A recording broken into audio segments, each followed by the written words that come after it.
তো হযরত আবু বকর রাদিয়াল্লাহু আনহুকে গালি দিচ্ছে এক ইহুদি বা কেউ, অনেক গালি, আর উনি চুপচাপ শুনতেছে, সবর করতেছে, যা বলে বলুক, সবর করতেছে, সবর করতেছে, সবর করতেছে।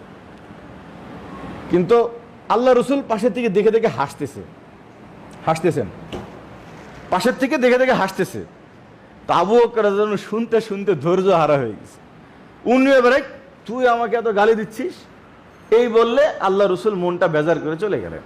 আবু বকর রাদিয়াল্লাহু আনহু, ব্যাপার কি, আমাকে এতক্ষণ গালি দিয়েছিল, আমার নবীজি হাসতেছে, আর আমি একটু উল্টা উত্তর দিতে গেলাম আর নবীজি রাগ করে চলে গেল, দৌড় দিছে, ইয়া রাসূলুল্লাহ, আমার কি ভয় হলো, আমার কি ভুল হলো, আপনি এরকম করলেন? হে আবু বকর, শুনে রাখো, কাল্লা ওয়াল্লাহ, প্রথমে বলতেছে, হে আবু বকর, তোমাকে যতক্ষণ সে গালি দিতেছিল আর তুমি চুপ করেছিলা, সবর করেছিলা, আমি দেখতেছিলাম তোমার পাশে একজন ফেরেশতা দাঁড়ায় দাঁড়ায় তার গালির জবাব দিচ্ছে।